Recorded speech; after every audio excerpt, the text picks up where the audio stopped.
Today's Friday Classic hymn has a touching story about brotherly love. It's really a special one, and I don't know the song, it's a new one to me, but maybe you know it. Blessed be the ties that binds, what a special song. Hey, if you like classic hymns, and if you enjoy singing Blessed Assurance and Amazing Grace, How Great Thou Art, Great is Thy Faithfulness, I'm sure you're going to enjoy this channel. If you like modern hymn writers as well, like the Gettys and City Alight, I think you'll also enjoy what I do here. Join me on a Friday for a new classic hymn study like this one, and on a Sunday night for some time of worship together. And if you know this song, Blessed be the tie that binds, why don't you share your story and your memory of this song in the comments below? I'd love to read how this one has touched your life. Let me tell you the story behind this Friday Classic. John Fawcett was born in Yorkshire in England in 1740. At the age of 12, he was orphaned and had to work long days as a tailor's apprentice in London. But even in these harsh circumstances, Fawcett forged his way forward, read a lot of early Christian material like the Pilgrim's Progress, and at the age of 16 actually became a Christian under the preaching of George Whitefield, the famous evangelist of those times. He ended up becoming ordained and going into the ministry in the Baptist church, and in 1766 was placed in a small church in Wainsgate. Now, this was not a very rich church, and in fact they could hardly afford to keep this young man and his wife as their pastor, but he faithfully did his duty and came to really love the people of that community. In fact, one of the stories is that the church was so poor that one year they wanted to give him a raise, but they couldn't. And so they said, can they give him a raise in potatoes and wool, just to try and support him a little more. But Fawcett took it all in his stride and kept pastoring the church with love. He was a very talented preacher, and news spread about this young man and what he could do to a church community. And so soon enough, he got a call to go and pastor a big church in London. And off he went and did the trial service and was very well received. And so this church invited him to become their minister. Well, the day came for him and his family to leave his church in Wainsgate.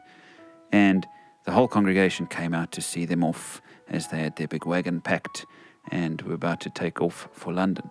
And the scene that followed was quite something. The villagers began to weep and wail as they came to realize that this was the last time they would see this beloved pastor and his wife. As the pastoral couple dealt with all these people crying and clinging on to them, they looked at each other and realized they can't leave this place. They had so deeply invested their lives and invested themselves into the lives of these precious people of this church. And so, overwhelmed by emotion, they decided instead to stay. And they started to unpack their wagons and stayed at this church that still couldn't afford them, but that loved them so. Sometime later, could have been the next Sunday, but other resources say it was a little bit later, Fawcett arrived in the pulpit to preach, and he'd written a poem, Blessed be the tie that binds. He called it Brotherly Love, and it was a beautiful song, it is a beautiful song about this love that he'd experienced in this community. And so he stayed, even though this church couldn't pay him more than £200 a year, which wasn't very much in those days.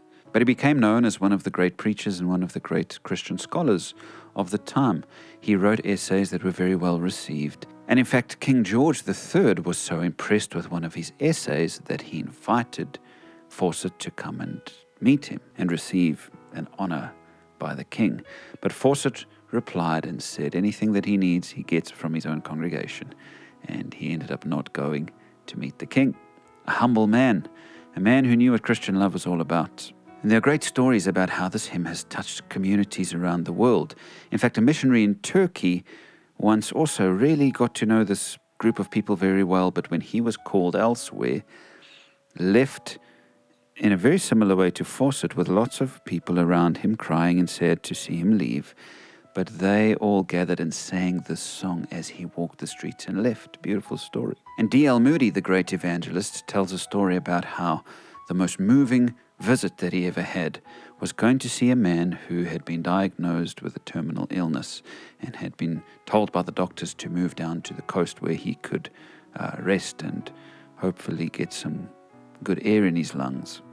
He went to visit this man the day of his departure, and all of his family was there and his friends, and all of his pupils, because he was a teacher, Sunday school teacher. And the whole group of people around this man's bed was devastated at the thought of him going. And Moody talks about how together they sang this song and how it was the most emotional visit he'd ever been on, but how he left it just so touched by the verses that spoke of the togetherness that we have even if we part ways. Beautiful stuff. And I read this hymn this week and started to learn it for the first time and was just moved. And it made me think about my own role. You know, I started at this Church of the Nazarene in Boksburg just over 2 years ago, and there were maybe 10 or 15 people at the time. We started the English service. Now we're up to about 100, 110 on a Sunday, which is lovely. It's beautiful to see it grow. But what I'm finding is it's harder and harder to keep in touch with everybody in the church as it grows. When we were small, we were close. But now, keeping in touch with all the people in this church is a challenge. But I long to do it because I don't want to just be a teacher who disappears and who nobody has anything to do with. I want to love my congregation and care for them, and to know that these words about the tie that binds us together are true. I want to know it by experience, and I do. I love the people of my church so dearly, and I want to always have that deep love and have them love me in return. It's so special to be in a church community, friends. Do you know a church where these words are true, where the ties that bind you are so strong? Let's take a quick look at the words that Fawcett wrote. Verse 1 is, "Blessed be the tie that binds our hearts in Christian love. The fellowship of kindred minds is like to that above." I love this. So the tie that binds us together, which is the tie of God's love, is a blessing. It's a blessing to us.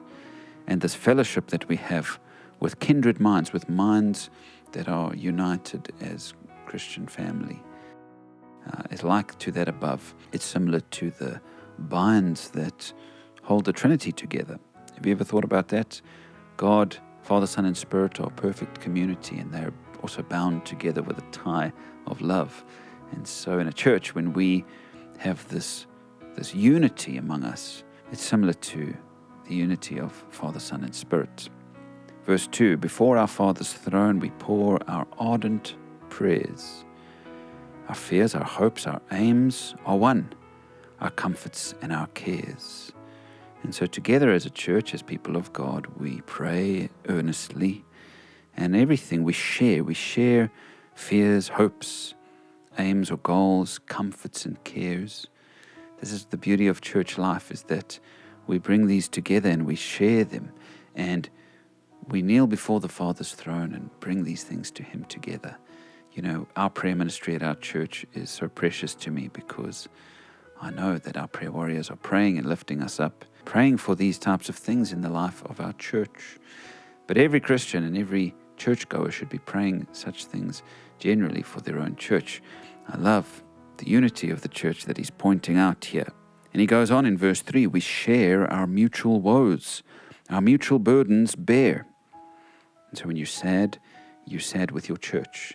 When you are burdened, you bear those burdens together with the people in your congregation. This is why church is important, friends.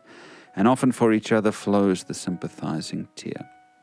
Yes, in church we cry with each other as we go through difficulties and burdens. But that's why we have church. It's because we don't want to try and live the Christian life alone. Verse 4, "When we asunder part, it gives us inward pain."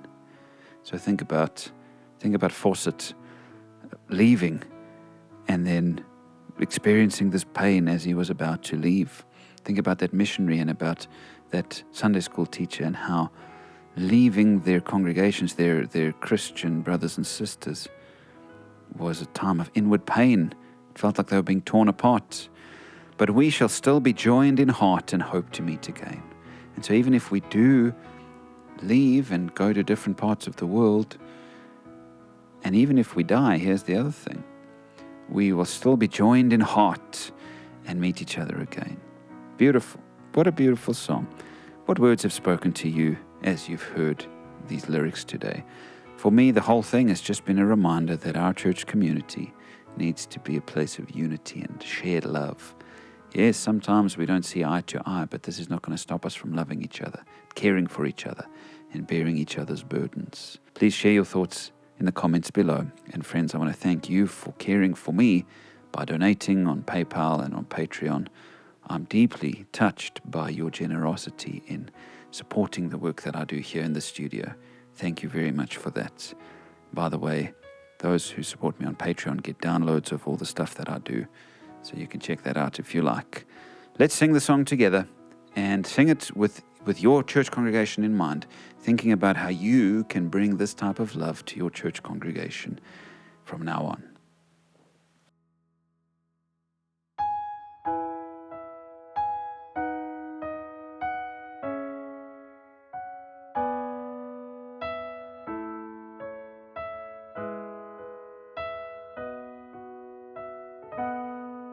Blessed be the tie that binds